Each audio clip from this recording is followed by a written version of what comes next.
Hello दोस्तों, मैं Qutubuddin science से अहमद पर आपका स्वागत करता हूं। आज हम लोग बात करने वाले हैं हेरिडिटी के बारे में। हम लोग सीबीएसई बोर्ड एग्ज़ाम की तैयारी के लिए नोट्स बना रहे हैं आप लोगों के लिए। आपको बस सीधा लिखना है, देखना, पढ़ना है और एग्ज़ाम में एज इट इज़ लिख देना है, कुछ सोचना नहीं है। ऐसे इंपॉर्टेंट फैक्ट्स मैं आप लोगों के लिए ला रहा हूँ। देखिए, पहला है heredity, the transmission of characters और traits from one generation to the next generation is called heredity. Second variation, the differences in the characters or traits between the parent and offspring are called variation. Variation occurs during reproduction, whether organisms multiply sexually or asexually. Variation in asexual reproduction are fewer and occurs due to small inaccuracies in DNA copying. It means mutation. Variation in sexual reproduction are large and occur due to crossing over, separation of chromosomes, mutation. Depending upon the nature of variation, different individuals would have different kinds of advantage. For example, bacteria that can withstand heat will survive better in a heat wave. Main advantage of variation to species is that it increases the chances of its survival in a changing environment.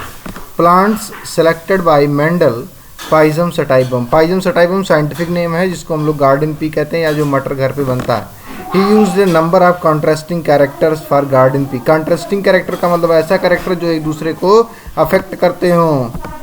Garden pea, he choose garden pea Pisum sativum as his experiment material because availability of detectable contrasting traits of several characters, short lifespan of that plant normally allows self-fertilization, but cross-fertilization can also be carried out. Large number of seeds produced. Monohybrid cross between two pea plants with one pair of contrasting character is called a monohybrid cross. For example, cross between a tall and a dwarf plant.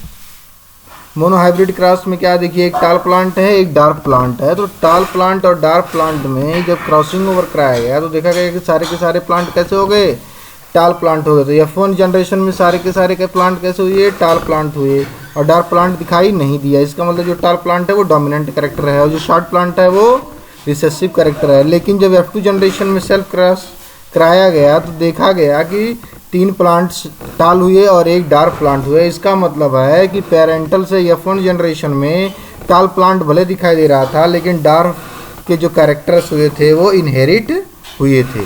Monohybrid cross, observation of monohybrid cross में देखिए, all F1 progeny were tall, no medium height plants, half way characteristic. F2 generation में क्या है, 1/4 short थे और 3/4 क्या थे, toll थे। फिनोटाइप रेशियो में क्या है, 3:1 है, 3 टाल है, 1 शॉर्ट है। किसमें, F2 जनरेशन में। कंक्लूजन क्या है, capital T and capital T small T both are tall plants while small t is a short plant. A single copy of capital T is enough to make the plant tall, while both copies have to be small t for the plant to be short. Characters traits like capital T are called dominant trait because it expresses itself, and T are recessive trait because it remains suppressed. Dihybrid cross, a cross between two plants having two pair of contrasting character is called dihybrid cross. Dihybrid cross में क्या हुआ था, round yellow को wrinkled green के साथ generation कराया गया। तो F1 जनरेशन में जितने के प्लांट मिले थे सारे के सारे क्या थे, सारे के सारे जो सीड्स थे वो कैसे थे, राउंड थे और येलो थे। उसके बाद सेकंड जनरेशन में देखा गया कि राउंड येलो जो है वो 9 हुए और राउंड ग्रीन कितने हुए, 3 हुए। रिंकल्ड येलो कितने हुए, 3 हुए। रिंकल्ड ग्रीन कितने हुए, 3 हुए। उसके बाद इससे क्या कंक्लूजन निकलता है, round and yellow seeds are dominant character. Round और येलो कैरेक्टर कैसे हो गए, डोमिनेंट कैरेक्टर हो गए।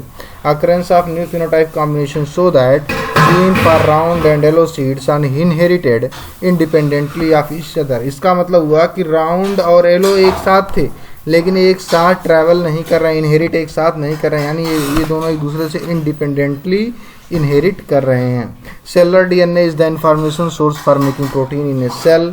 जो सेलुलर डीएनए है, डीएनए से प्रोटीन बनता है, प्रोटीन से एंजाइम बनेगा और एंजाइम से पूरी बॉडी बनती है। तो एंजाइम ही डिसाइड करता है क्या होता है। A section of DNA that provides information for one protein is called the gene for that protein. अगर डीएनए से कोई एक प्रोटीन बनता है तो जिस सेगमेंट से डीएनए के जिस सेगमेंट से प्रोटीन बनेगा उसको हम लोग क्या कहेंगे, जीन कहेंगे।